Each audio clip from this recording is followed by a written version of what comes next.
Hello, welcome to architecture informal. आज के video में हम देखने वाले हैं प्रिंसिपल्स ऑफ डिजाइन, जो कि नाटा नेशनल एप्टीट्यूड टेस्टिंग आर्किटेक्चर का एक बहुत ही इम्पोर्टेंट टॉपिक है। तो चलो शुरू करते हैं। So what is principles of design? अगर आपको कोई भी डिजाइन बनानी है तो कोई रूल्स आपको फॉलो करने पड़ते हैं या कोई प्रिंसिपल्स जो है वो फॉलो करने पड़ते हैं। तो यही प्रिंसिपल्स आज के वीडियो में हम जानने वाले हैं। तो इम्पोर्टेंस क्या है कि क्यों फॉलो करना चाहिए। तो कोई भी डिजाइन का फील या विजुअल अपीयरेंस को आपको अगर इम्प्रूव करना है तो आपको ये चीज यूज करना बहुत जरूरी है। Good design is impossible without understanding the principles of design. इतना ज्यादा इसका इम्पोर्टेंस है। तो अब ये तो हुआ in general principles of design का इम्पोर्टेंस, बट नाटा के हिसाब से आपको ये पढ़ना क्यों जरूरी है।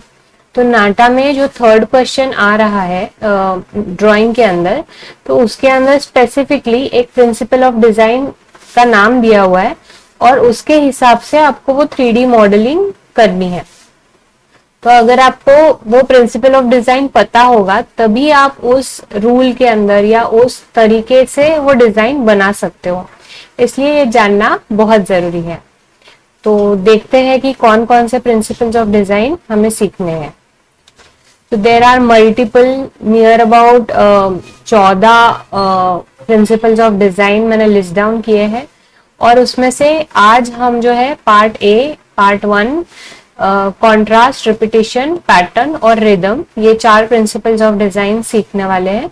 उसके बाद अगले जो यहाँ पर आपको दिख रहे हैं balance, emphasis, scale, proportion, hierarchy, white space, movement, variety, unity, alignment, तो ये सारे हम पार्ट 2 और पार्ट 3 के अंदर एज अ न्यू वीडियोस हम कवर करेंगे। आज के वीडियो में बस पार्ट 1 के ये चारों डिजाइन प्रिंसिपल्स के बारे में हम सीखने वाले हैं। तो सबसे पहले आता है contrast. So contrast is created when 2 elements are total opposites. तो अगर 2 या 2 से ज्यादा एलिमेंट्स, 2 से ज्यादा ऑब्जेक्ट्स एक डिजाइन के अंदर एक दूसरे के एग्जैक्टली अपोजिट है या एक दूसरे से बिल्कुल भी सिमिलर नहीं है, तो ऐसे एलिमेंट्स को हम कॉन्ट्रास्ट डिक्लेयर कर सकते हैं। ठीक है, तो कॉन्ट्रास्ट क्या क्रिएट करता है? तो space and difference between elements of your design. तो अगर आपको समझना है कि ये 2 एलिमेंट्स अलग है, राइट, ये ऑरेंज कलर के पेटल्स है और ये पर्पल कलर का पेटल है या फ्लावर है, तो ये दोनों अगर अलग है तो किस तरह से अलग है? तो इनका कलर कॉन्ट्रास्ट है, इनका शेप कॉन्ट्रास्ट है, इसके अंदर ये जो लाइंस है इसकी वजह से पता चल रहा है कि ये दोनों एलिमेंट्स अलग अलग है, राइट।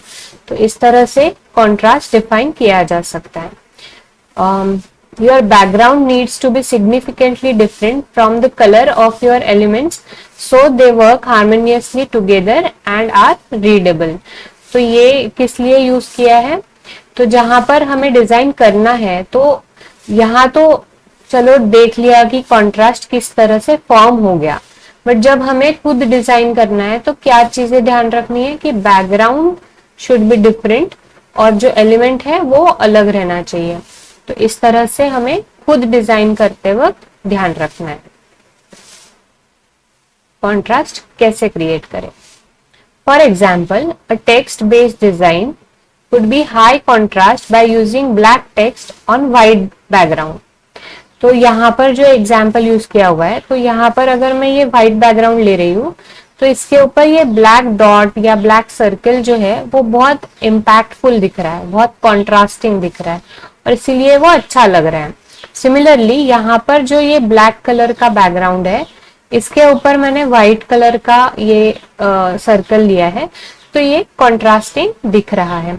इसी की जगह अगर मैं ग्रे टोन में ले लूं या व्हाइट का कोई बेज, व्हाइट बैकग्राउंड पे कोई बेज कलर का सर्कल ले लूं तो वो बहुत इम्पैक्टफुल नहीं दिखेगा या कॉन्ट्रास्टिंग नहीं दिखेगा। तो इस तरह से आपको अपने डिजाइन में कॉन्ट्रास्ट एलिमेंट्स लाने आने चाहिए। यहाँ पर हम कुछ एग्जाम्पल्स देखेंगे कि जैसे कलर कॉन्ट्रास्ट है कि रेड जो कलर है उसके साथ अगर ग्रीन है तो वो कलर कॉन्ट्रास्ट क्रिएट कर देता है। या यहाँ पर सारे बलून्स एक लाइन में लगे हुए हैं और ये एक ही बलून अलग से रखा हुआ है और इसका कलर भी अलग है, तो ये एक कॉन्ट्रास्ट क्रिएट कर रहा है। तो ये कॉन्ट्रास्ट के कुछ एग्जाम्पल्स हैं। नाउ कॉन्ट्रास्ट के कुछ टाइप्स है, जैसे मैंने अभी कलर कॉन्ट्रास्ट कहा, तो उसी तरह से है contrast of shape.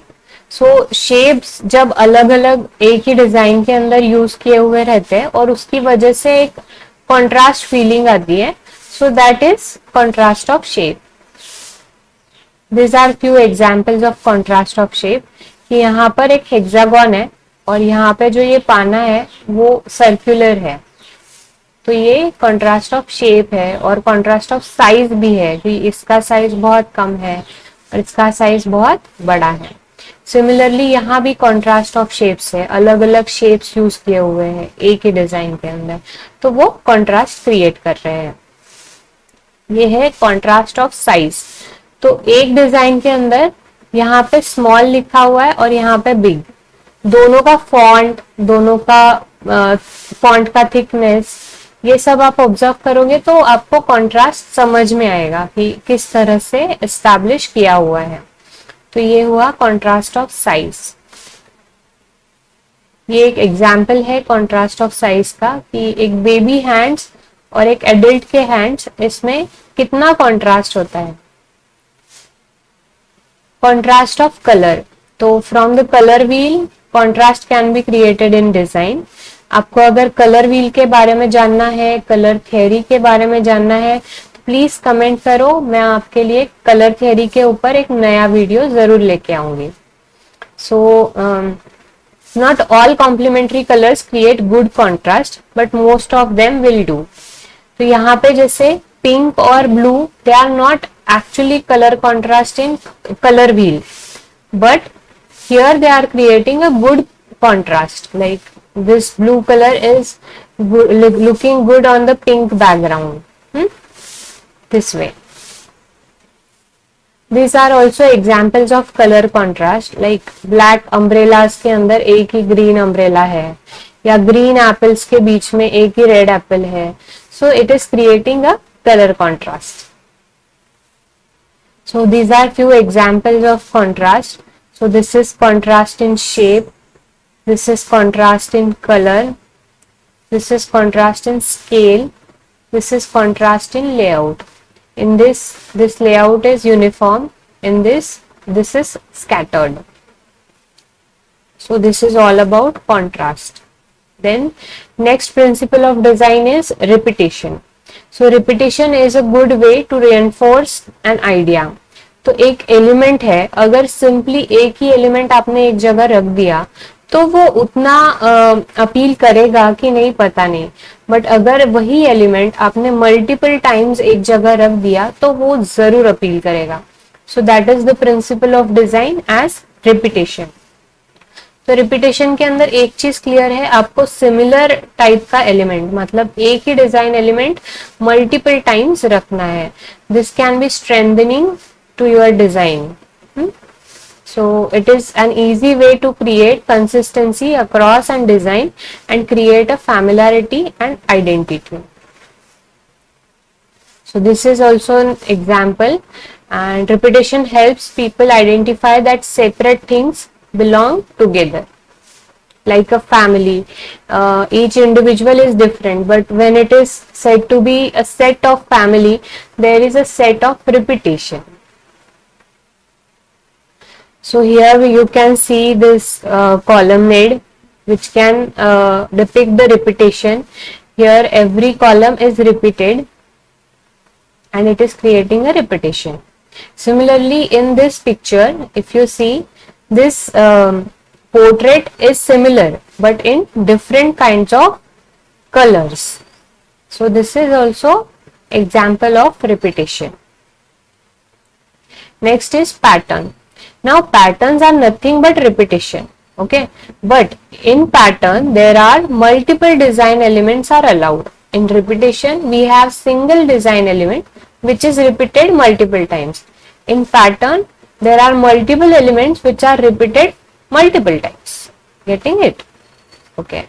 For example, Top navigation is a design pattern that the majority of internet users have interacted with. This example can be like you are using Google Map. So you are using Google Map from any phone or from anywhere you want to go. The same kind of format will be followed. So that is the pattern of Google Map. So these are example of pattern. So here two elements are there, like this square, solid square and hollow square. So it is used multiple times and created a pattern. So you can say that pattern is a repetition, but repetition is not necessarily be the pattern. So the next one is rhythm. The spaces between repeating elements can cause a sense of rhythm to form, similar to the way the space between notes in a musical composition create a rhythm. So rhythm can be a pattern, but a pattern which is having some ups and downs, you can say, like in a music. So there are basic 5 types of visual rhythm as designers use, that are random, regular, alternating, flowing and progressive. So with examples we can see them. So that is random. So in this there is a random rhythm. Different colors are used, different waves are used. So this is random pattern. This is regular rhythm. So in this regular repetition is done. So this is regular rhythm. Alternating rhythm follows a set of pattern that repeats, but there is variation between the actual elements.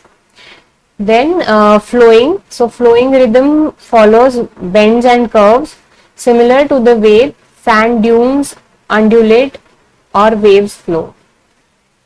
So this is flowing pattern. Next is progressive. Progressive rhythm changes as they go along, with each change adding to the previous iterations. Rhythms can be used to create a number of feelings. They can create excitement and they can create reassurance, consistency as well. It all depends on the way they are implemented. So in this also you are seeing this flowy rhythm. So this is all about part 1 of principles of design. Make sure you watch part 2 and part 3 as well to learn more and to get more proper idea about principles of design. If you like this video, please like, share, subscribe कर लो और comment करो आपको जो भी जानना है नाटा के बारे में या इन जनरल आपको आर्किटेक्चर के बारे में जो भी कुछ पढ़ना चाहते हो वो आप कमेंट कर दो, हम उसके बारे में वीडियो जरूर बनाने की कोशिश करेंगे। तब तक के लिए देखते रहिए, सीखते रहिए, keep watching. Thank you so much, bye bye.